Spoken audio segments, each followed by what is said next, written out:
Welcome back to the Scareville podcast. Pete, it's week 4 of our trip to your basement. Yay! Talking Yay? Hey, there I am.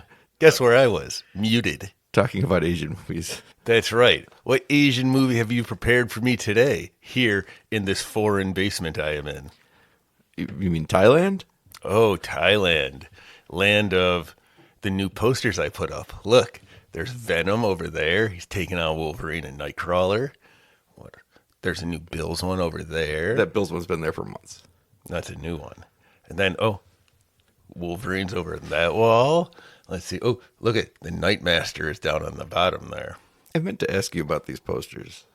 Yes. Why are they all crumpled up and then obviously flattened out again and retaped? Because most of these were from my childhood bedroom. Well, not most of these, like 3 of them. That explains the stains. And a lot of these are children's posters that came from their bedrooms, and as they abandoned them, I've taped them up down here in the basement. Yeah, pretty cool, right? Fred just painted her room, so she took down all her posters. And now, if you can believe it, she doesn't want to put any of them back up. She's like, I like just a clean wall, Dad. It's just calming. And I'm like, nonsense. Put up more posters. But she's going to let me put them all down here in the basement. Oh, what an exciting day for you. This is the best trip I've ever taken. Well, what do you think of Thailand so far? Have you seen all the art I've purchased? Yeah, I know you're not thrilled with the way this has gone. What gives it away? The fact that you won't shut up about it. Yeah, there's a reason. A reason for the season. The season of bullshit, I says. Well, it's the season of Shudder. Shudder. That Not movie? to be confused with the streaming service Shudder. You know what? That did confuse me. And not to be confused with its shitty remake in 2008. This is the original Thailand Shudder. Wait. So I watched the one with Joshua Jackson. Which No, one did you watch? Because I set these things up for you to just watch them in a row. Imagine if I did, though. Because you know what happened when I tried to watch it? I went to Shudder instead of whatever you have Shudder on. So I went to the app, and I was down here in this very basement on our magical vacation to Thailand. And guess what? Can you believe it? I have to re-put in the passwords for Shudder to watch Shudder. Wow. And I didn't remember it, so I had to go through all my old text messages with you looking for whatever the password was. And then I found it and it didn't work, and I kept trying different ones, and it turns out I had put your name, your login name wrong to begin with. So then guess what? I don't know. Shudder. I just want to, before he finishes his story, I gave him my what used to be Voodoo, now Fandango at home password. I have a list created that just has all the things he needs to watch in order. He just has to go to the next one and watch it. And this story is continuing to go on. But, well, you see why I went to Shudder, because it's confusing. No, I don't. But dig this groove. Because again, as I just explained, you could just go into Fandango at home and then click the next one. But I got confused, which is why that warning that you just gave everyone else would have been nice to know. But long story longer, Shudder is not on Shudder. And then I remembered I had to go to Fandango instead. Wow. The end. It's a good thing you had time to do all that, isn't it? You know what? It kind of is. Because if I were actually working or doing something, I probably never would have watched that movie. Yeah. But I did. You're welcome. You doing me a favor? Isn't that what I've been doing this whole time? Yeah, 2.5 years. And I treat you so well in response. Yes. I watched your movie. I watched it in this very basement. This was the more basic of the movies we watched, because it's before all the other movies we watched. I'm unclear on the timelines of when non-South Korea and Japan got into the horror making game. I know that obviously any country that makes films, horror movies slip in there, but Asian horrors become more popular post The Ring in 2000-ish. So I'm going to guess that this was an early example of a new wave of Thailand horror. I don't know anything about Asian horror. I know. Okay, well, thanks. It's on Shudder, and you don't have the password. My guess is that this was an influential one for what the country built upon. And it became a little bit of an international hit. Obviously had that terrible remake with Joshua Jackson. who I guess is like, I know this is coming out in July, I guess is like the star of the Karate Kid movie, even though he was never in the advertising. I did not know that. Yeah, I learned that like you expect the movie to be, okay, this kid has struggles, and then Jackie Chan's like, I gotta go find Daniel LaRusso to help out. I guess that's like what happens in the second half of the movie. The first half of the movie, the little kid is teaching Joshua Jackson how to box. I thought you were going to say that the first part of the movie is the little kid. The second part is Joshua Jackson as a little kid grown up. No, I'm pretty sure Joshua Jackson is like a lead role in this movie, even though he was not in 1 second of advertising. Wow. And the other thing I read was that he was the best part of the movie. And I'm like, that does not fill me with a lot of excitement to watch the Karate Kid movie. What do you... But no. I do like Joshua Jackson. Oh, yeah, okay. I thought you were about to slander him. want the best part of the movie to be, I don't know, the karate.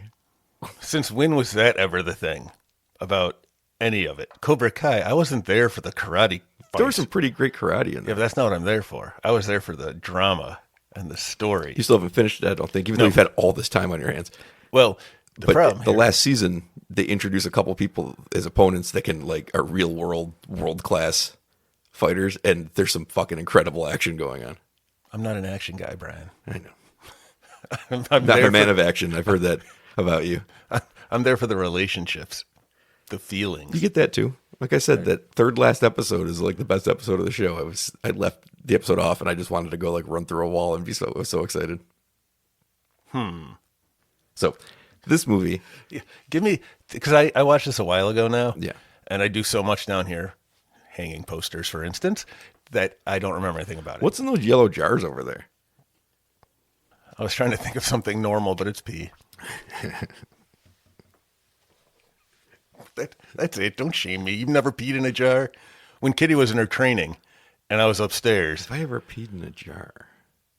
You know what I peed in one time? A toilet. I was very young, and I had I don't know if it was like a lunchbox or whatever. It came with, they come with thermoses, but this was something different. You know what? It would come out of cereal box. It was just like a little canteen that was like plastic. Okay. And I was up way past my bedtime watching HBO for boobies, and I had to pee. But my stepfather was an abusive man, so I didn't want to go to the bathroom. So I peed into that little thing, and most of it ended up going down the grate. Did I ever throw that out? I think I threw that out. I'm sure I threw it out. Now, see, I've peed into so many very different things, and it's not because there was abuse involved. I didn't want to move. I wanted to move as little as possible. So, like, when Kitty was gone for 3 months in training, I just peed in Gatorade bottles. Gatorade bottles are the best because they have wide mouths. Like, you don't have to aim particularly hard. Only now am I realizing that a fear to go to one's own bathroom in the middle of the night is abuse that I might not have dealt with the correct way. Oh, it sounds horrible. Yeah, I didn't realize that was what was happening. But you had the right response to it. Just pee in whatever's closest to you. Mm-hmm. That's what a healthy attitude and lifestyle is. Anyway, this movie is, like a lot of Asian movies, about a ghost. It was. They love their ghosts, specifically ghost women. Okay. I don't know. Well, The Ring, right? Yeah, you got one. Thanks. I like this game. What else do we got? The Grudge. That might not have been a woman, but it might have been. I thought it was a ghost woman. Maybe it was. The Ring, the American remake. A lot of Thailand, I noticed. I picked this because it's like one of the only Thailand horror movies I could find that wasn't about the same urban legend. What's the urban legend? I don't know. But I looked at a list of the top 10 Thai horror movies, and like 6 of them were, here's another one based off that legend. And I'm like, well, that legend must be fucking great. But also, I don't want to pick the wrong one. Oh, based, yeah. Have you seen this one before? No. Okay. This was the new to me watch. I see. So what did you think? I thought it was very 2004 Thailand, which is 1998 America. All right. You know what? I see that. I thought it was a very... That's not a negative thing. No, it's not. I wonder how much was lost in the translation too, because there was no real twist. Like everyone seemed like there was a twist. Everyone seemed like they had it coming from the very beginning, and I don't know if that's just because they hammer it in with just like the English translation. You lose all subtlety. It's funny I say that, like that it's felt like a late 90s U.S. horror movie, because I think it did. But then we went and remade all of the movies that we found in Asia. So all the early 2000s Asian movies that feel like late 90s American movies are just becoming remade mid-2000 American movies. Maybe that's why all those remakes were just so god-awful, because now they're like two translations removed from their own material. You're really into translations. Am I? Am I lost in them? No. You won't shut up about it. I'd never seen this. I really haven't seen a lot of classic Asian horror. It's funny to call something that's only 21 years old a classic, but that's how time works. 25 years for Cars, I believe. Wow. I feel like they were around since the late 1800s. I bought my first one in the late 1900s. That's true. You didn't get your license until you were like 30. I'm still not sure I have a real one. I'm not either because I was at your driver's test and I don't know how you passed it. Hey, by the way, someone else made fun of my wallet, which I did not appreciate. And somebody, you know, Mark, the guy who comes on this podcast, he said it was as big as a hamburger. I said that on the podcast. Well, he said it yesterday. Are you doing all right over there? He said it yesterday. I said it was as big as a Five Guys burger. It was funnier when he said it.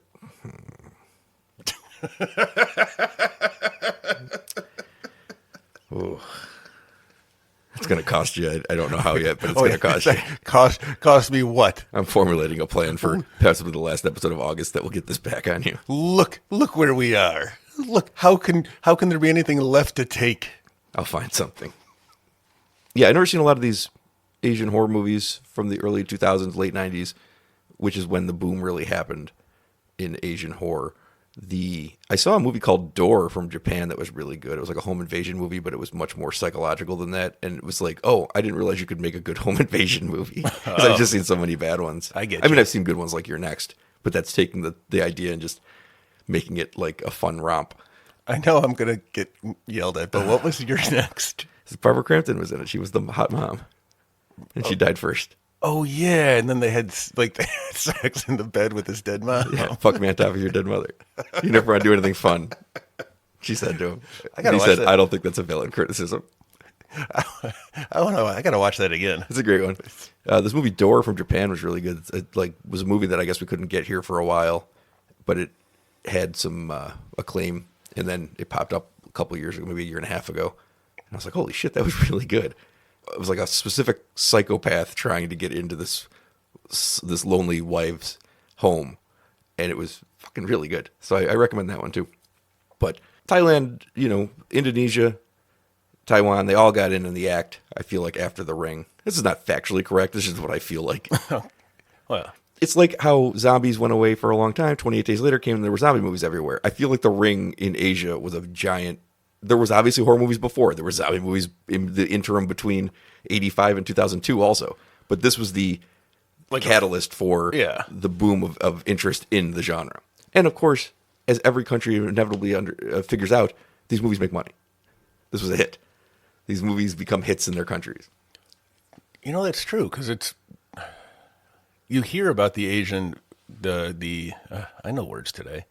You hear about the Asian horror market and how influential it is on a lot of stuff. And I do remember all of this, but I guess I never put it into context. Because you're right. Before that, there wasn't, at least in America, not a lot of real horror. And that's the thing. Horror. That's the only way I can perceive it, is that I never heard about Asian horror until The Ring. And I know that there was movies before that, but this is the point. So there's a book coming out I saw an article about that talks about modern horror. And I'm super interested in the book. And it begins with 1996's Scream. Makes total sense to start there. Also not factually accurate at all. Because 2 years earlier, Wes Craven's New Nightmare was doing the same fucking thing. It just wasn't a hit. So the provable beginning of modern horror was 1996's Scream. Even though movies were doing that stuff before Scream. What's the reasoning to make that the line? Because before that, horror wasn't popular again. There was a stretch where horror... Like, if I was going to write a zombie book about modern zombies, I'd start with 28 Days Later, even though Romero movies exist and The Return of the Living Dead exists, because that's not modern. There was a dead period. And horror had a dead period in the late 80s, early 90s. Okay. And then Scream was the one that brought it back financially. So even though Jason Lives was doing some similar concepts in 1986, it doesn't matter. Saw it. No, people saw it, but nobody thinks about it like that. And then nobody saw Wes Craven's New Nightmare, so that never counts. But it's not actually true that Scream ushered in a new era of horror, except it is. It is financially, it isn't creatively. You know what I'm saying? Yeah. So I'm sure that there were a bunch of Thailand horror movies before this, but I feel like this was one of the ones that really put them on the map. No, I think that probably somebody who makes maps put them on the map. Magellan. He didn't make maps. How do you know? I guess I don't know. I think he did. Can we think of 3 movies from the time Ferdinand Magellan was sailing the seas and get back there and find out? I feel like making maps is not a good way to be. I guess he did, right? Because he was out there charting it. Yeah, somebody like. But it wasn't him. He wasn't down there. He had a cartographer. He wasn't down there with a pen and paper going, I told you. Maybe it was him. Maybe it was. Maybe that's why he had the telescope, because You know? he just stood there and he drew the shoreline as they went by. I'm pretty prepared for a Shudder podcast. I'm not all that prepared for a podcast on Magellan. I really don't either. The only reason I know is because I was helping Fred do her end of the year social studies studying, and there was the Age of Explorers. Ooh, That was the least exciting time for me What are you in school. talking about? Didn't care. Already been discovered. Already know about it. Do you not remember the game Uncharted Waters? Yeah. Yeah, that was all about exploring in your old-timey sailing ships, and you could turn pirate. Yeah. And you could try to find the Northwest Passage and have somebody turn traitor and turn off the machine after 8 hours of trying to go through this stupid Arctic passage. It was out there, Brian. I could have found it. Yes, probably to the north and a little to the west. Yeah, but there's all this ice in the way. I had my people down to like meager, like scarce rations. I know words. And then they didn't make it because you turned it off. Do you remember when we played Sim Earth? Yes. for like 15 straight hours? And I had everyone okay except for my island of cavemen that I bombed anyone who went near them. You shouldn't say we played. You played. I sat there and watched you play for like 15 hours Sim Earth one day, and you had this whole booming planet. Everyone was just advanced. It was a one world. That's the idea. That's your He Star made Trek. Utopia, and then he had to go to the bathroom. And I unpaused it, and I took morality down to 0, and he came back, and the entire world had blown itself up, except for one rabbit and like a guy with a spear on a little island, and then we won the game. Yeah, I don't know how, but I came Because back. we survived the whole length of time it needed to. Sure. When I came back, the screen had a little message and said nuclear war has erupted or broken out. And that's when everything blew up. But you're right. I forgot about that rabbit till now. Good for that rabbit. It was like one patch of land with a rabbit character and a rabbit icon and like a Silver Age guy icon. And it said we won because we survived the length of time that Sim Earth let you play. Oh, I forgot that happy ending to the story. Yeah. So Thanks for even that. though You I just- started World War 100, I guess we got to go with 4. In that one, that was the first one ever. In my planet, I guess that's true. I don't think anyone had wars. I had them. You know what? You're really good at looking at things through perspectives. I was looking for my perspective. You were looking through the perspective of the rabbit. Yeah, everything was going good. Yeah. So this movie is about a car accident. No, it's not. Okay. It's about a camera. Yeah, it's about a ghost camera. Yes. Got to remember who I'm talking to. I was just about to reveal. I was going to say, no, it's about a girl who got raped and then turned into a ghost, and then she killed everyone who did it to her. But it's not about that till it's about that. But it was about it the whole time. No. It was. No, because come on, you're doing perspective today. We're told the movie from the perspective of the girl that didn't do that. That is the backstory to her boyfriend. Yeah, but it all happened. Her name's Jane, which is nice and easy because it's a name Ton. I know. The other one's Ton. And there was- some people call them Toon. No, there was a different character I named know Toon. there was. I know there was. But sometimes when they talk to the main character, the accents would say Toon. And I was like, no, because I know the other guy's name is Toon. See, that's where I wonder if the translation lost, like, because the I'm not talking about the translation. I'm talking about the I know, I physical understand. actors talking to him. Which makes me wonder how well it was translated, because maybe there was a different conversation. That's why we heard the names with different. Maybe you're right. So, because everything to me, as I said, whatever the twist was, I saw it fairly early on. Well, the twist is narratively that we are watching the movie from Jane's perspective. And then you find out that Ton has a lot more to do with this story than you could ever expect. And why this ghost is Which I think appearing. is a very, really well-written narrative twist because it's not a way you usually see it. Usually the twists have to come in the main character's past because that's the one that whose character arc you're following. This was something look that at that. happened because of who she was with. It wasn't even coming for her, even though she feels like she's being targeted for some reason. It's a really clever script, I think. Yeah, no, I didn't look at it that way. I was looking at it from. I don't know why I was just pointing at you the whole time. Like don't know, my you finger was up and I was like, You were very vehement about it. I was like, I have to get my point out because I have a point about screenwriting. I wasn't even fighting you on it. I That know. is a- No, you were like, oh, that's a good point. And I'm still pointing at it like, you have to understand. That's just Brian getting all passionate about his points. Because I think that in a lot of ways, the movie's very simple, what it does. But it's effective at what it does. But I thought that the way the script unfolded was brilliant. Because I never see movies unfold their stories through a secondary character like that. And I think it's a really untapped market for storytelling. I'll agree. I wish that, like, I feel like it really wasn't subtle at all. And that, No, it wasn't. but that makes me really, because everything else about the movie is very, like, low key, but it works. It ratchets, like, the ghost is pretty creepy. That's the thing. Like the what it really has going for it is that I feel like it had an effective antagonist, quote unquote antagonist, Ghost Girl. But she was the good guy. with some really good horror imagery. But it also, and it could have coasted on that as a low budget horror movie, but it also had this really, really clever way, really smart way of unveiling all of its information that kept me engaged more than I would normally be in a movie like this, which makes me wonder if the American remake if that's what they botched. Just gave it like a follow the fucking the translated script of it. Yeah, I wonder what they botched. I'm never going to watch it because I've heard it's terrible. And also, like, I've seen it done well. I bet you Joshua Jackson's the best part of it. I bet you're right. No, you know what's weird? Ralph Macchio is the best part of it, even though I didn't know he was in it. Really? He wasn't a part of any of the advertising. He plays the Ghost Girl. Deceptively simple is maybe how I would call this movie, because it's very straightforward. It's very easy to follow. It is not trying to do much outside the box with its scenes. Not trying to be clever either with its reveals. No, it just has a brilliant way of giving you the information in a way that is very interesting, because you can spend half the movie feeling like you're not wasting your time with Jane trying to figure out why this is happening to her. That's clever. Like, she's right. Because it's not happening to her. We see that everywhere but you else. expect it to be, because that's every movie you've ever seen.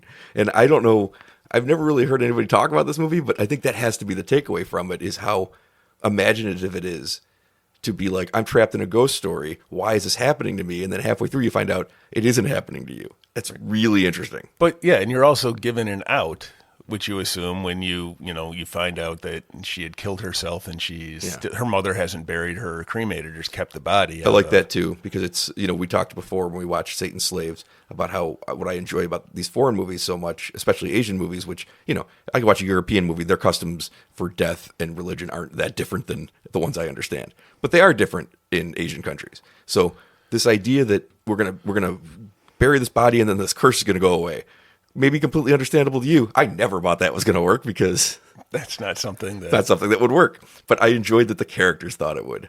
Yeah. Because the movie's not about the actual physical ghost coming for him. It's about the guilt that he has to walk around with for the rest of his life. I thought it was a really good metaphor, because it doesn't hit you with it so hard that you hate yourself for watching the movie, which is something that American movies love to do. Oh, just bludgeoning you with the... Yeah, nobody ever said, it seems like this is just your own personal guilt weighing you down, and literally weighing him down. And like, I feel like that line is probably definitely in the Joshua Jackson version. But it wasn't guilt. It was a ghost. I know they both start the same way, but they're different things. No, we talked about it. It's their ghost guilt. Ghost girl guilt. The GGG? Yeah. Triple G. That's a real gangster. I want to say this movie had one of the best... It's not even a jump scare. It's just one of the most effective horror images when they're driving the car. They think they get away from it, and then he turns and looks at Jane driving. And no, I think the driver's on the other side. He turns and looks at Jane in the passenger seat, and the girl's just right there in the window. And I was like, "Holy shit, that was really good." Yeah, that was. There were a couple of them. She was creepy. She was creepy. The ghost girl, the GGG, was super creep. Super creepy. Yeah. Yeah. I don't know, like, if any of these actors, what they do or what they went on to do, because I don't watch a lot of Thai horror movies or Thai movies, period. But they were all really good in this movie, I thought. It worked. Yeah. I believed all of the people. This movie was my least favorite of the movies you've showed me so far. I agree. But it does have all of these things that you're mentioning. But I mentioned this before. One Cut of the Dead is its own thing that almost you can't compare to anything, because I've never seen anything quite like it. Train to Busan, I think, is one of the best movies of the last 10, 15 years. I think Satan's Slaves is a legitimately excellent movie. I think this is a very good to great movie, but it can't compare to the other three, because look at how good those three movies were. Well, yeah. I'm factoring that in, because I was trying to figure out, did I like this movie or not? Yeah, I did like this movie a lot. I think I liked parts of it, and that's why I keep coming up against. I feel like it was a more subtle in Thai, like the language itself, because when you meet his friends, they seem at the very beginning, they allude to some kind of thing, and you're like, you are all pieces of shit. You're just looking at you, I think you are all bad people based on the way you're talking about women and things like, just in these conversations. So nothing else seemed a surprise. So I feel keep coming back to, was it translation? Was it? I don't know what you keep saying translation. You watched the movie yourself. All right. I did, but I don't know that what they're writing down is what I'm seeing. Don't even or have what they're to saying. just take what you're seeing. And what you're seeing is a ghost mystery that I think unfolds in a brilliant way. Like, they get into this accident 5 minutes into the movie. They're not wasting any of your time. I appreciate it. Pretty great. 5 minutes in, and the next day, they drive away. The next day, there's no report of a body. There's no report of anything. So you're off and running. This mystery's off and running before you even know anything about the backstory of the girl and her boyfriend. Now, did he recognize her when they hit her? And I wondered that too. That's why he's like, drive away, because it was him who's like, drive away, leave, get out of here. My assumption would be that he did. Okay. And he's also like, that's impossible, so let's just move on. All right. Because then he finds out that everyone's been killing themselves. One of the things that's so interesting about the way the script unfolds is you're not thinking about what he's thinking because he's just the side character. And you're following Jane, who is driving. I wonder at what point in that movie I realized that the ghost was following him and his friend group as opposed to Jane. I think it's when Jane is at the school investigating, and she finds the picture that she was classmates with. Okay. I think that's the moment that you're like, you realize this is coming for him. And then the one sloppy piece of business in the script to me is how offhandedly they're just like, oh yeah, all your friends are dead. That's the one problem. Is that if you're telling the story this way, you can't just be like, we're going to cut away, which is another thing the American movie probably did, honestly. It probably showed you everything with the fun group before it even told you what happened. I've given a lot of shit to this American version I've never watched. I have an image in my mind of what it is.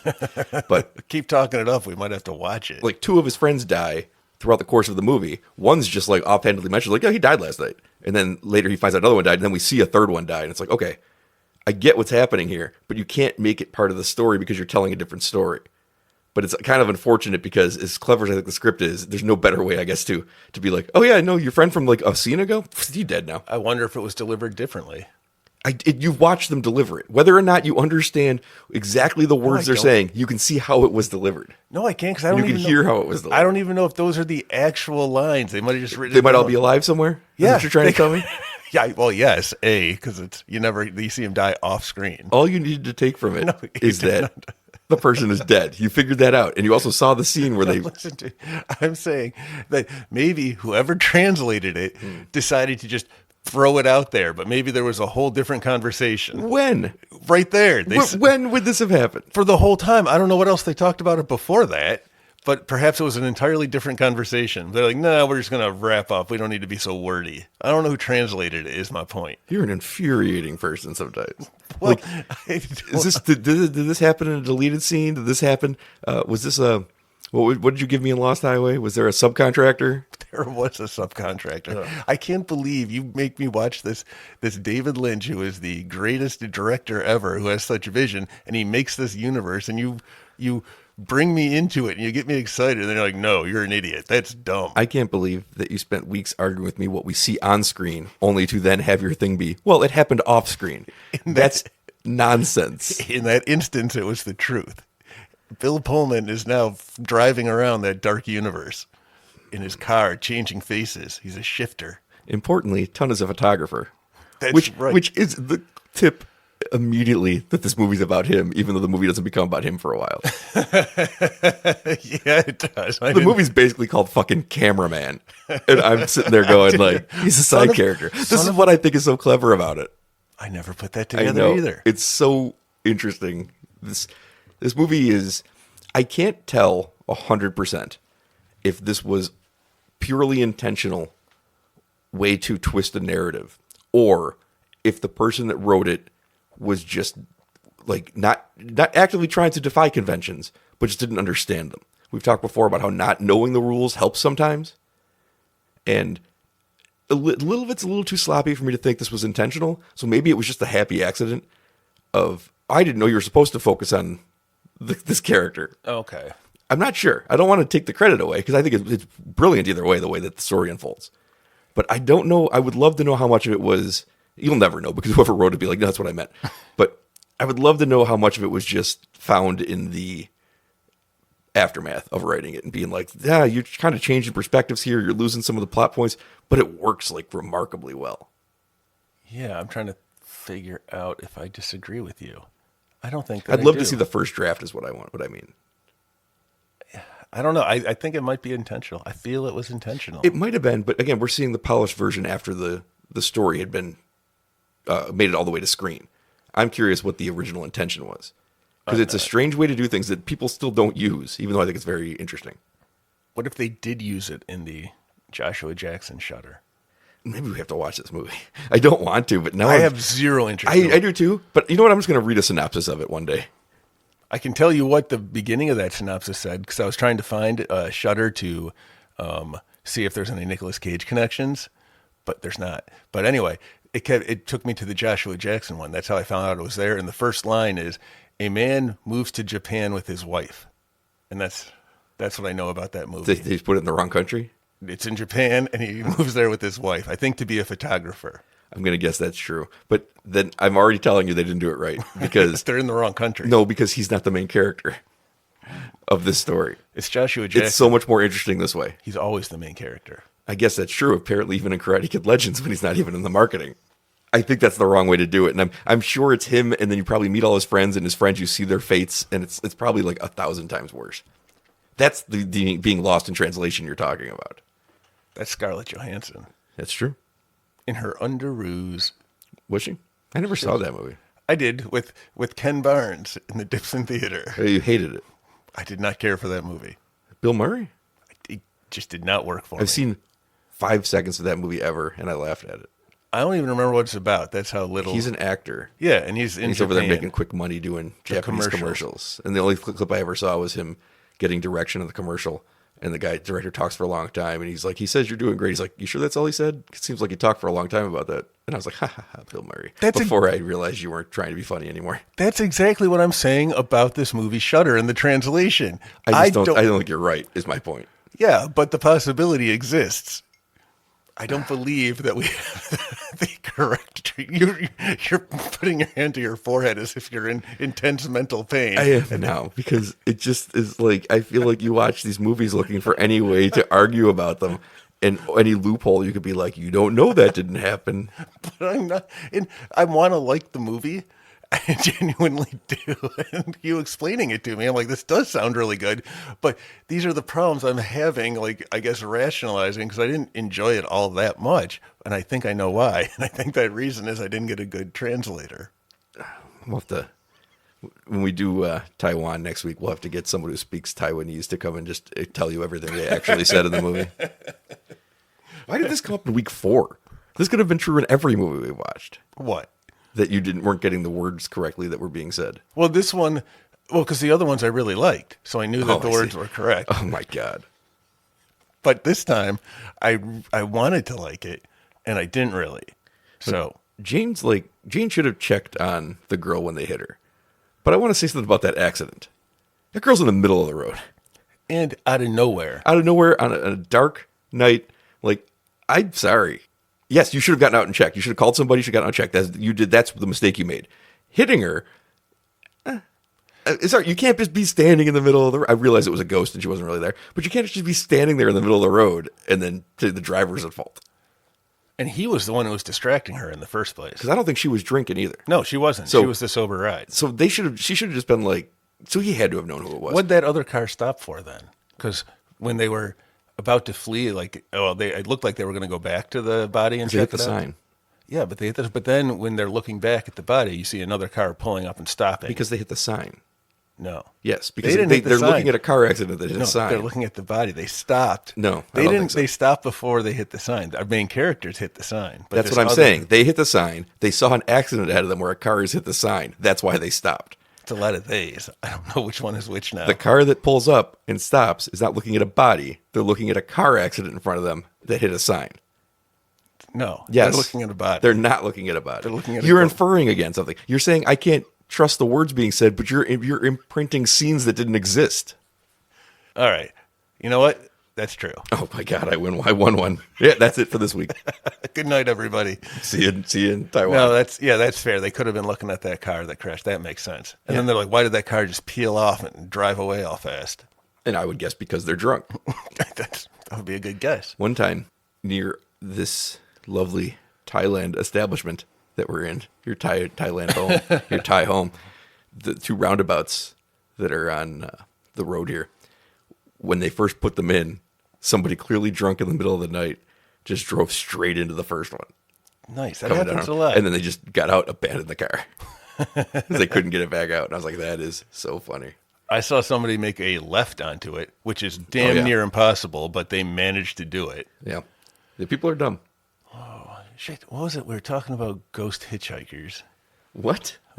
Well, when they hit that ghost in the middle of the road, I assumed she was trying to hitch a ride because ghosts do that. Well, she's already got a ride, though, as we learn at the end of the movie. Right? She does have a I don't want to get there yet. But that was the beginning, right? She was just trying to get picked up so she could crawl onto his back. That's right. But that's what she was doing most of the movie, is just trying to get to him so she could crawl on his back. She stood in too close to the road and got hit, because that reminded me there's been, like those ghost hitchhikers, the stories you hear. No. There are stories you hear about these ghost hitchhikers, like you That's pick 3 up times you've said the word ghost hitchhiker as if it's something that I'm supposed to be familiar with. How are you not familiar with the ghost hitchhiker? A guy's driving, he picks up a girl, and she's like, "Can you drop me off at my house?"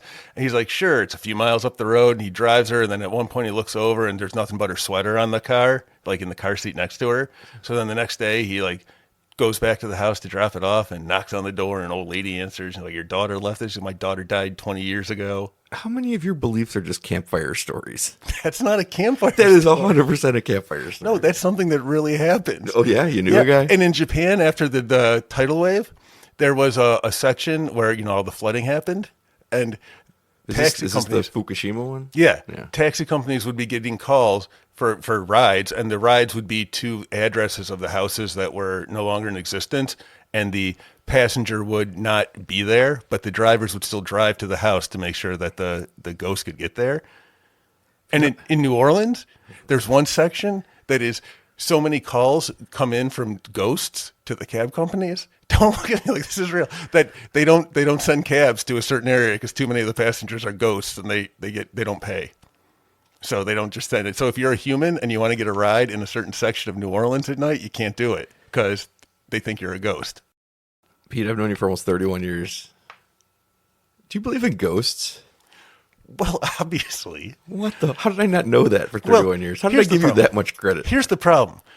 I want to believe. You can call me Fox Mulder because I want to believe. No, that doesn't make any sense. Fox Mulder completely believed. He didn't need to want it. But I wanted, if anything, he wanted Scully to believe. Well, maybe that's what the poster should have. I haven't found I want any her proof. to believe. Should have been the tagline. That's true, but I haven't found any proof yet. I've been looking, and you know what I'm going to do? I've decided this a long time ago, and I've been waiting to enact this plan, and I've never had the opportunity. But if I ever see a ghost, I'm going to try to eat it.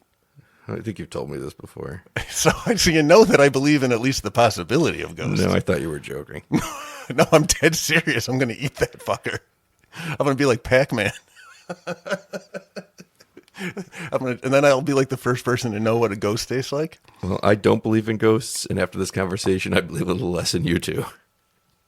How do you not believe in them? I've never seen one. Again, I've never experienced anything. I've never come across one, but I want to believe. What I do believe is that one of the things that always works for me in horror movies is when a fucking face in a photo turns. Oh, that gets me. You could tell me it's coming. I'll know it's coming, and I'll be like, "Oh no!" I feel that's the scariest thing in the world to me is pictures and photos. The people in photos that turn their perspective towards me. I hate it. I mean, I hate it in a way I love it, but I'm watching him watch the photo. This one did it worse because it was like a faded thing in the background, and then she just popped up like booga booga. I was like, "Oh no!" It was good. I hate when they do that, but I love it. It's my favorite horror trick, and it doesn't get used nearly enough. I'm glad it's not used nearly enough because it is a good one. I don't know. It's worked for me every single time I've seen it. I feel like you could do it in every movie, and I'll be like, why is this in Wicked? Oh my God, it's crazy. I'm trying to think of anyone that I did not enjoy, but because I was thinking, oh, it's only really because she was such a creepy ghost. But I believe it's worked every single time that I've heard it, or seen it, rather. I think that the accident is when the ghost latches onto him, because that's when he starts having the neck problems. It was only after the accident. That's right. And then he goes to the doctor and finds out he's doubled in weight. Oh, I know what happened. It wasn't then because she was not in the car and they drove away, but she saw their license plate so she could follow them to the apartment. That's what I'm pretty sure I'm happened. so fascinated how you believe in ghosts, but also just I wonder they don't seem to have a lot of ability. She had to get a phone book and look up. I reckon it's kind of like being a human, but you just got different powers and perspectives. The movie uses a lot of classic horror tricks where like he's in the dark room developing his film. I think when we see that fucking head turn and I hate it, then Jane walks in. He's like, "Oh, hey, you doing?" But you don't see her face. And then he walks out to answer the phone, and Jane's on the phone. It's like one of those classic. Oh yeah, It works though. It works. I forgot Sets all a mood. about those. Sets a mood. There were lots. That's what I said earlier when it was nice and suspenseful and creepy, and they kept it going like that. And he's told you got to use a Polaroid camera because your digital camera is got this ghost in the background of every photo. This white mark that is just in every photo. So he's got to use a Polaroid. And it moves. It does move. I hate it. But not, in I know what you're subsequent pictures, not on the picture. Not like that face. The pictures lead Jane to her investigation to a science room where the blur is coming from in the photos. And Jane finds photos of the girl she hit, which is pretty much the moment that I think we're supposed to put together that Tun is the main character. I knew it before. Well, I didn't know. I knew he was a bad guy before that. Because that's when we really start following him the most. I know we get that scene in the dark room, but that can just be haunting stuff. That's when he goes and visits his friend and we find out people are dying around him. That's when that information starts coming. So actually, I complained a little bit that it was a little haphazardly done, but it makes sense because we're not watching the movie from his perspective. He's getting the information when he needs to because he's not the main character pretty much until that moment. Even though he has been in the ghost's narrative the entire time. She's been the main character in her narrative. No, that's the point of being a ghost. What? I think that's the point, is that ghosts aren't the main characters of their own story. That's why they have to haunt yours. What? That sounds all nice and poetic. Now I got to digest it for a minute. I love when you see his face when he wants to argue with me, and he's like, that made too much sense, and now I have to figure out why it doesn't. It's a classic Pete look. He hates when I come up with something where he's like, shit, that sounded good. Yeah, I don't know. It's not that. I don't like this idea. I think you were against it up until I said, that's why they have to haunt yours, and you're like, fuck, that is what they do. I don't like the idea of a ghost not having agency. My idea is the ghost can go do whatever it wants because it's a ghost. Walls can't stop it. It can do whatever the hell it wants. It just can't really touch things. Some ghosts can, but I feel that ghosts have different powers based on, I guess, how bad they want them. I'm not sure the process to become a ghost or why we don't have cavemen ghosts, but my brother says it's because the energy goes away and it dissipates. It's reabsorbed back into the world. There's like a whole third line of thought on this. Oh my God. Hey man, did you see Ghostbusters? Ghosts can come back. The Titanic came in. Better late than never. Cheech. Good old Cheech. All right. So Tun goes to his friend has to Tan stick. and sees him commit suicide. Thankfully, because then we don't have to worry about there being two of these guys named that running around. And Jane finds out that two of his other friends have as well. That's why I found it weird that we never heard that before. But things are pretty busy in the Jane Tun household. They don't have time to tell us, the viewer, what's happening in their lives. We just get to see the scary parts. We learn that Tun was in a relationship with the girl. And I guess it was a secret because she was a nerd. She was the weird girl. She was the weird girl. Everyone thought she was the weird girl. Natra was her name? Sure. I don't know. She's naughty by Natra. Not because she hates us. No, she hated them. She hated them. But she was trying to warn Jane. They go to Natra's house and they meet her mother. And she says Natra isn't feeling well and she's taking a nap. At which point, I'm real excited. Why? Because in that moment, there's a brief moment of, what the fuck? Because they don't expect to find her there. They don't expect. Oh. You know what? I think I just kind of accepted it because everyone was being so weird and I knew that they were bad guys. I was kind of lost on. Well, Pete, we know she's a ghost. So what's in that room is super exciting to me because I've seen her in ghost form. I don't know if I have. Maybe it was a different ghost and they're on the wrong trail. They got that name wrong in the subtitles. A different ghost. But she is dead. She's rotting in her bed like Mrs. Bates. because the mother didn't want to cremate her. And Jane is like, are you fucking crazy? The answer was yes. This is why I'm being haunted. She still doesn't know the truth. Because this girl who had her heart broken by my cool photographer boyfriend is now haunting him because she's a crazy ghost. She wants to be in a throuple, and I'm not into it. That's right. So they finally, the mother acquiesces, and they cremate her, and they're like, oh, great, this will be fine. I wonder, because the idea of a throuple is like, just sounds exhausting, and I have zero interest. But what if the third person was a ghost? Like you've got just a ghost. Well, I'm going to think about that later. I'll get back to you. I'll table it for now. Can't wait. They get away from the the photo stuff in this movie for a long time for a movie called Shudder. You know, when they do cut back to the dark room again, I was like, oh, yeah, right. Me too. But it makes the stuff effective because they didn't overdo it at all. Yeah. They lean into the investigation for a while, and then they can get back to creepy pictures and creepy ghost girls. There's some good stuff, though. That car window thing, when she's speeding down the road, is one of the best horror moments I've seen in a while, where I was just like, holy shit. Because it's not one of those things where you're not jumping, but you're just like, oh, no, I don't like it. Because it's not natural, and I don't like it. The fingers coming out of the like the acid for the photos, developing the photos, whatever that stuff is. Yeah. Like when she's shoved in there and she starts pulling herself out in the dark room. That was good. That was very like ringy, like crawling out of the TV. But I liked it. She's a creep. Well, what follows is a few scenes of Tun miraculously surviving near-death experiences. Multiple times. It's pretty funny. This guy can fall from anywhere and he'll be fine. He's the fall guy. He falls from a fire escape, but survives. He falls off a building and survives. I fell off a building once, too, so I understand.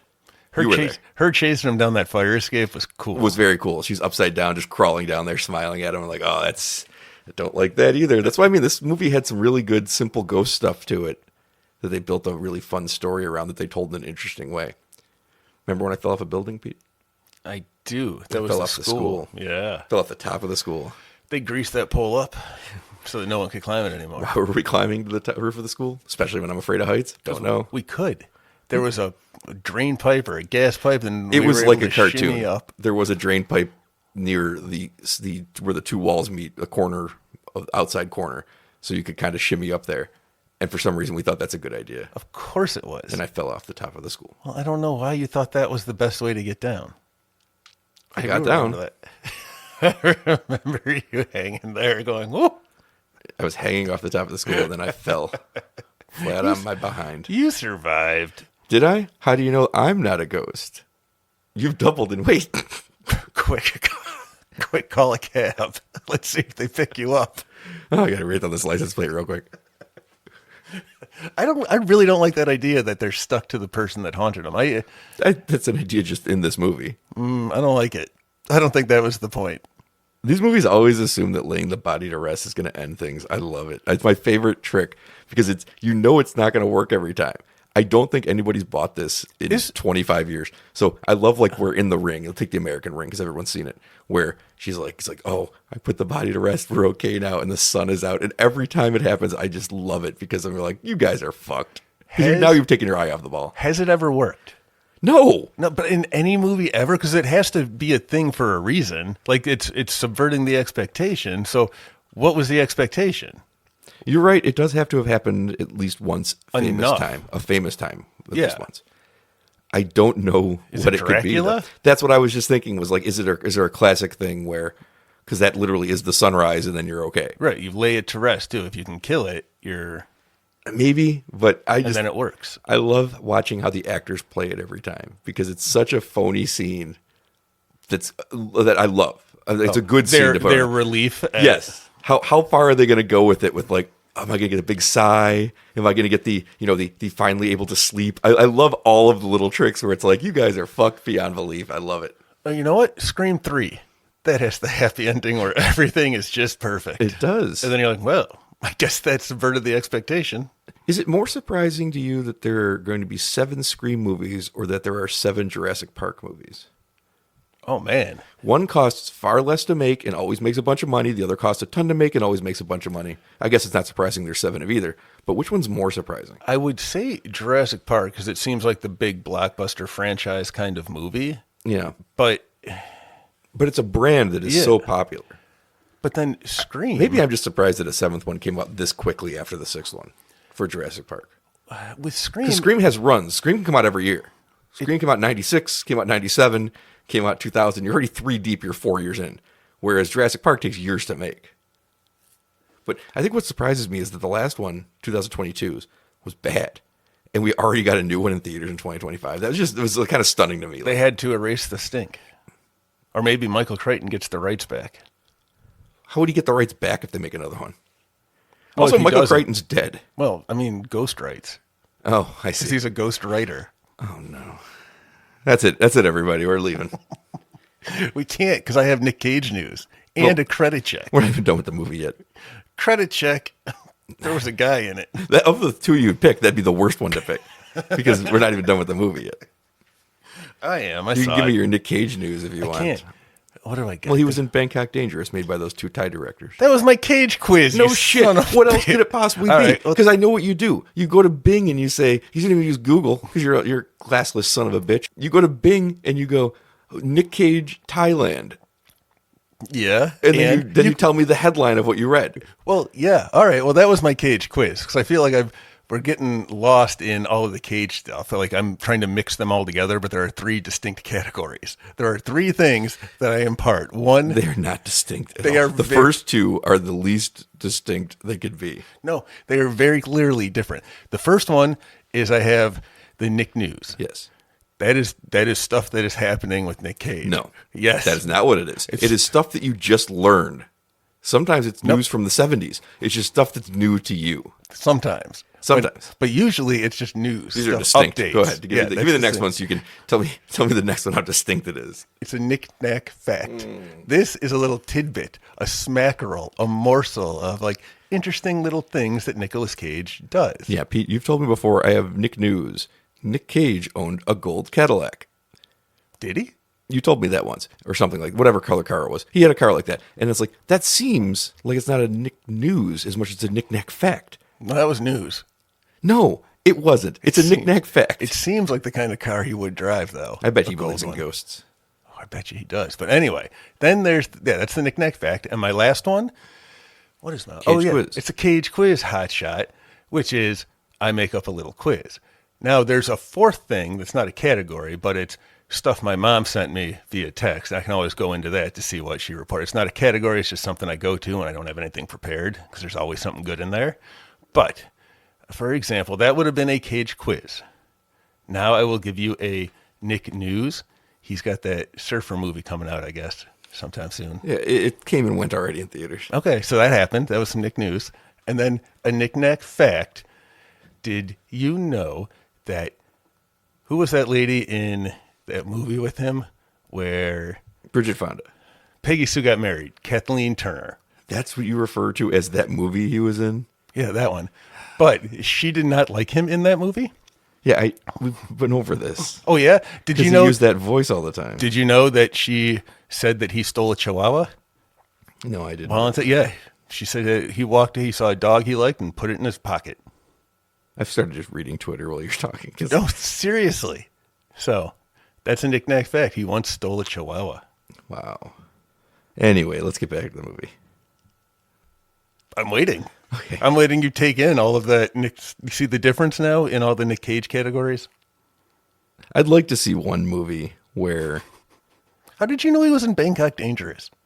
Because I Googled Nick Cage Thailand. Did you ever see that movie? No. Me neither. I should probably watch it. That's what we should have watched for this. Well, Bangkok Dangerous was a remake of a movie called Bangkok Dangerous that didn't star Nicolas Cage from the same directors, actually made in Thailand. So if we were going to watch one, we'd watch the non-Nicolas Cage one. That doesn't feel right. No, it doesn't, because it's not a horror movie. I'd like to see this trick of we laid her to rest work just one time, just to see how confused people walked out of the theater like, that was it? Because everybody knows it's not. Like, imagine the whole climax is just them moving on with their lives. That's what I want. I want to know where that is now. It has to exist, but it has to be a terrible ending. But maybe not. It's got to be an early movie. It's got to be something where they defeat it and it's over. It's done. The sun has come up. They survive. So it's tomorrow. Yeah. The day after, even. I was promised the sun will come up. I see. God damn, isn't that stupid movie? Annie? Oh, I thought it was The Wizard of Oz. Oh my God. I really hate musicals. What? I just watched a movie on Netflix called K-Pop Demon Hunters, and it was great. It's from the studio that made the Spider-Verse movies. Oh, that does sound interesting. What's weird about it is it's about a K-pop girl band, and it's all in English. It was produced in English. And I was like, that's weird. Sounds about right, though. But I really liked it. The songs were killer. Not enough demon fighting for me, but like surprisingly character depth between the two main characters. And I was like really involved with the movie. And then the songs were awesome. I still got to watch The Predator, Killer of Killers. That was good too. Some good animated stuff going on. I reviewed K-pop Demon Hunters for the website, even though it has very little, if no horror elements. It was just me watching a musical. You are on a musical kick. Love them. Photos of Natra's ghost crawling towards the bookcase in their home is what leads Jane to discover the truth. A truth that I can't figure out why Tun kept in his bookcase, but proof that Tun's friend sexually assaulted Natra. That's right. The big twist in Shudder is rape. And they're all bad guys. Jane leaves Tun, which is rare in these movies. But right. Because so right. My point being, because unlike movies that would normally have her be the side character, she's been predominantly the main character. So her arc makes sense to leave. Whereas if Joshua Jackson's character is the main character, his girlfriend might never leave because she doesn't have any agency. She's just a side character. I bet you they didn't even rape anybody. Oh boy, we have to watch the fucking terrible Shudder movie now. No, I have don't. to see what they did. No, we do not. Oh, I'm so curious. So Tun is left alone, and he's looking for Natra all over the house. And he's taking pictures with his Polaroid camera and can't find her, which is a fucking cool idea. It's as much as I'm glad they held off the camera stuff as much as they did so it didn't get tired.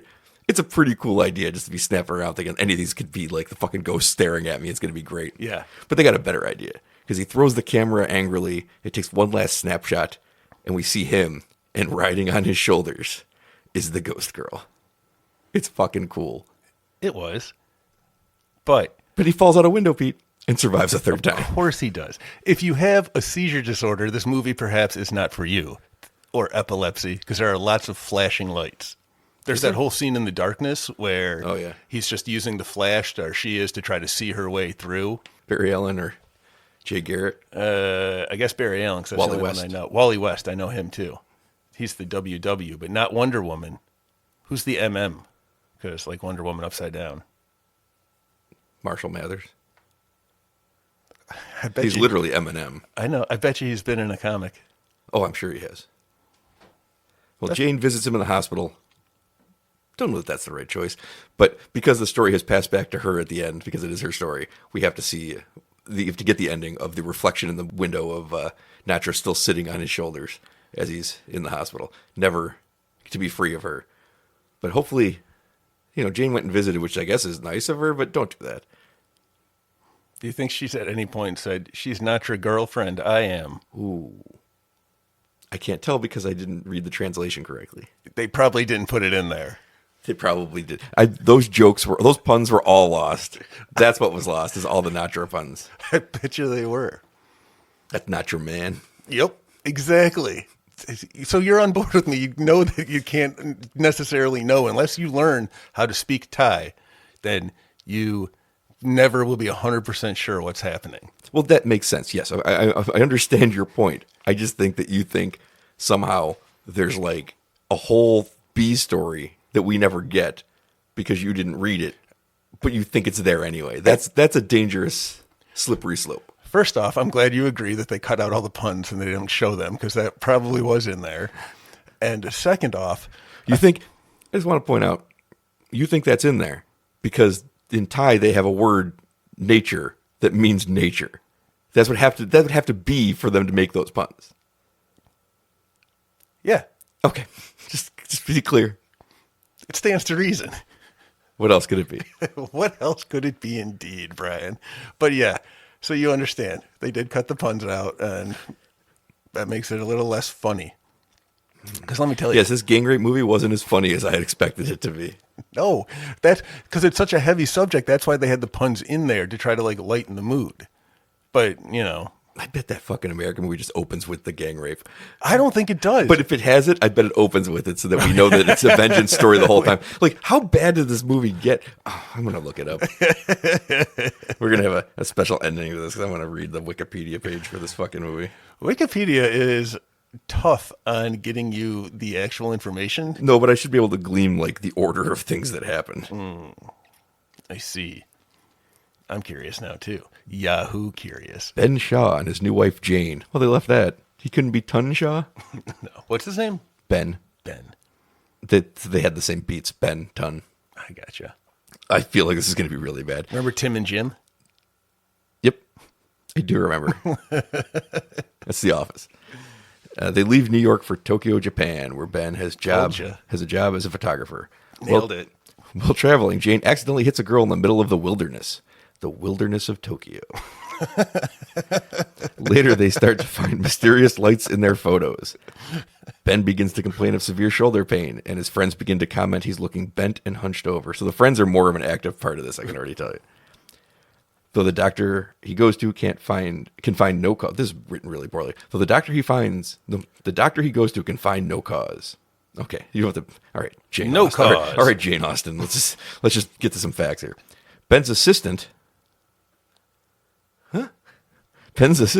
takes them to her ex-boyfriend who runs a magazine on the paranormal. Oh yeah, they do go to somebody in this to get answers about ghost photography pictures when he's got all those photos of dead people. Oh, it was just the photographer guy. It was very cool. Yeah, to figure out what's wrong with his fucking camera. Revealing that the lights are spirits of the dead. They then go to a psychic. Okay. Who Ben soon claims is a hack and refuses to translate what he says. Ooh, translation. They did keep that part.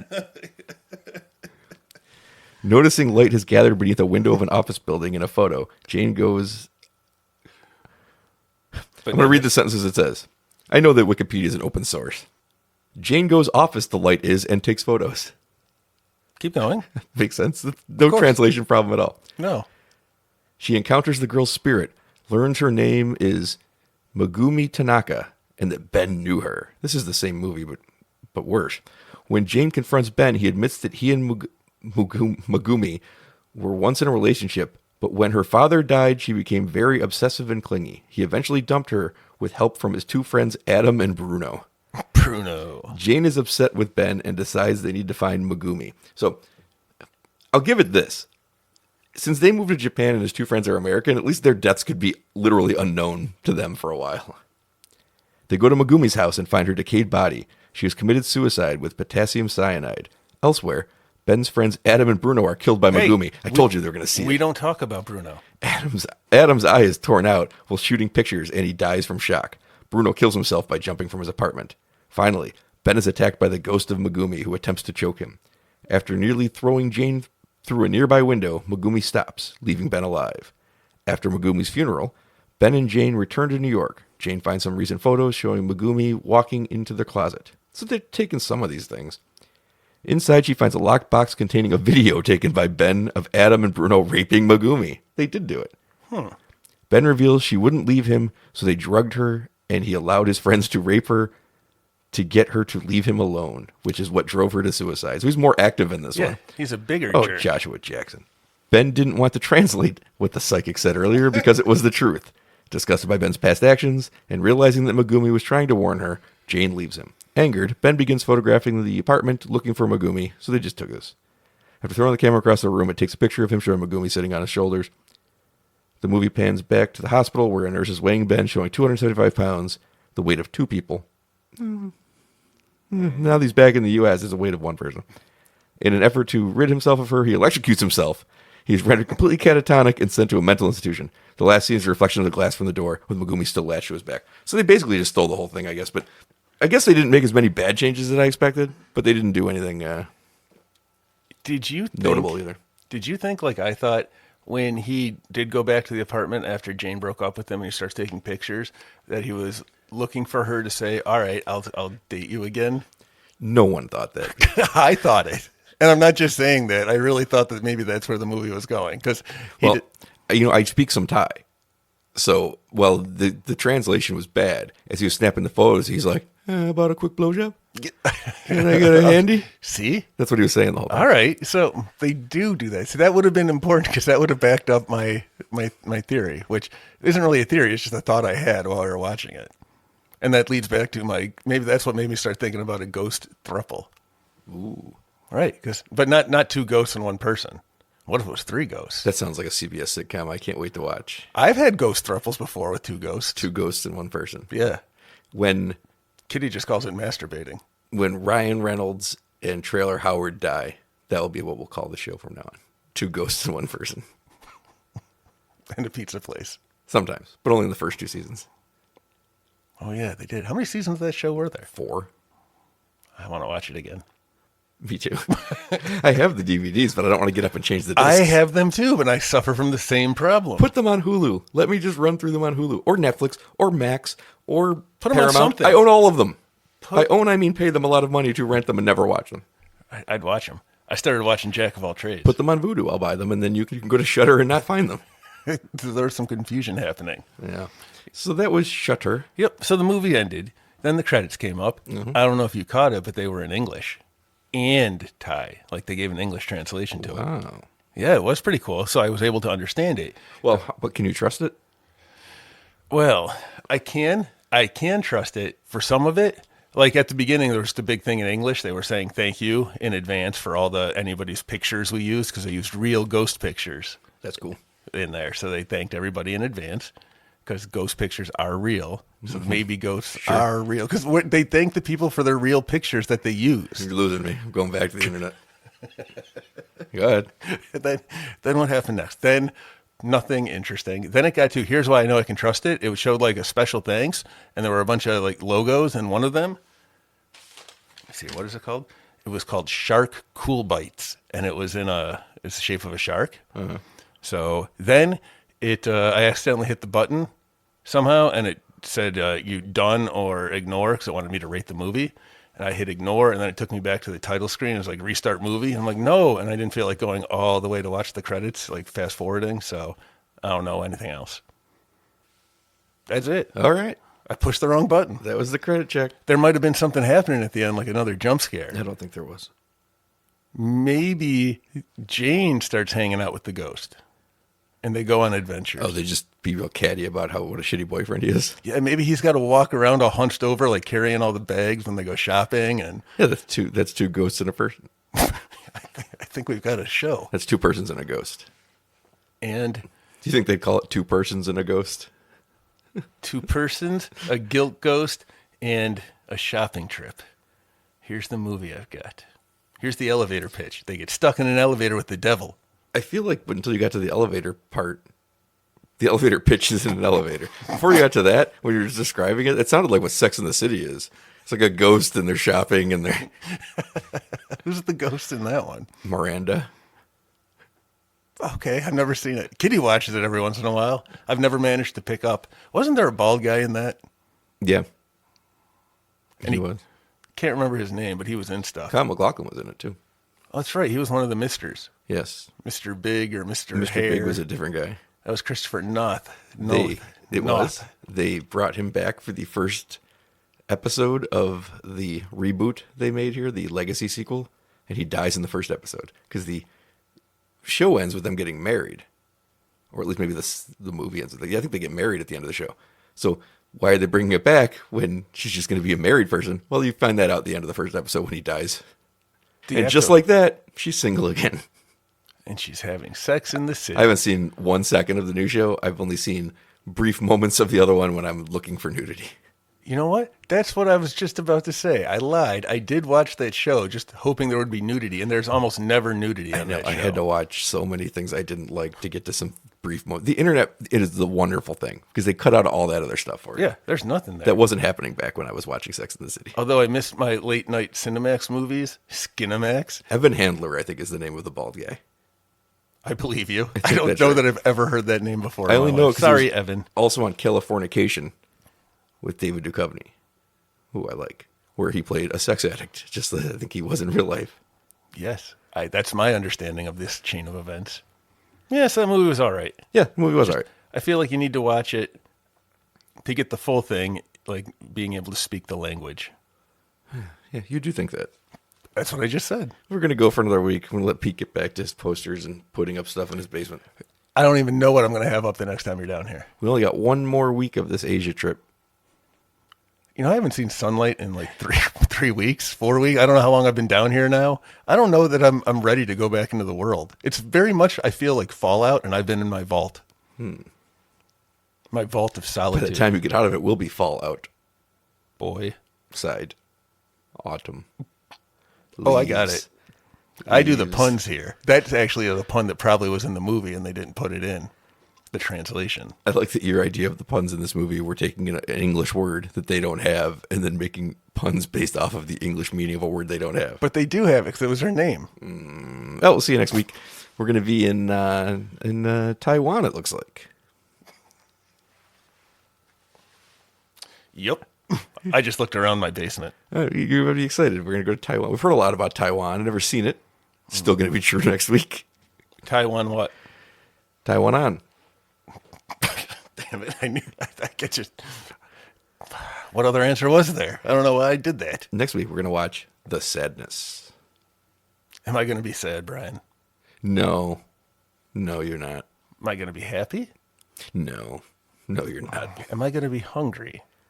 These are the three feelings, the emotions. Those are the three feelings. Sad, happy, and hungry. Yeah. No, you're not. Holy shit. Is this a Paul Walker movie? You're going to be... Now, we have to explain. That's pre-Fast and Furious, Paul Walker.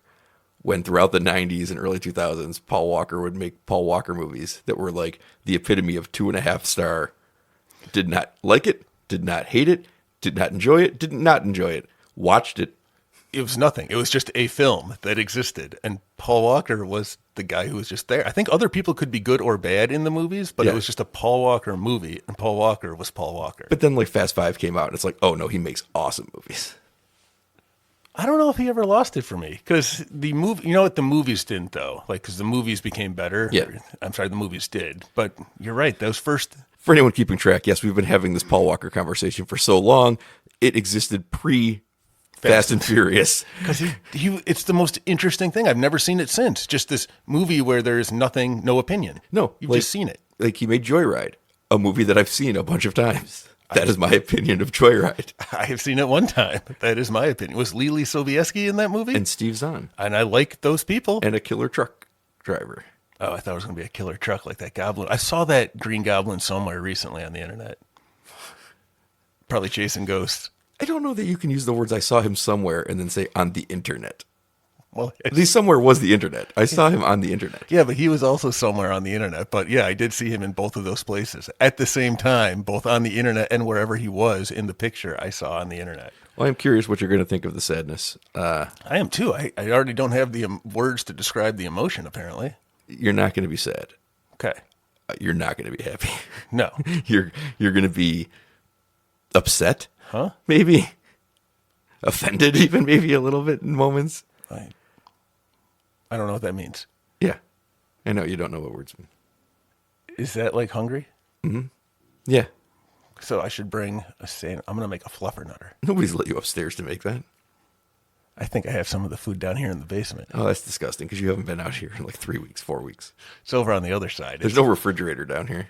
No, but there's a freezer and there's a boxed macaroni and cheese I found, and water. So if you put the macaroni in your mouth and put the water in your mouth and put some of that orange powder in your mouth and swish it all up, you get really crunchy macaroni and cheese.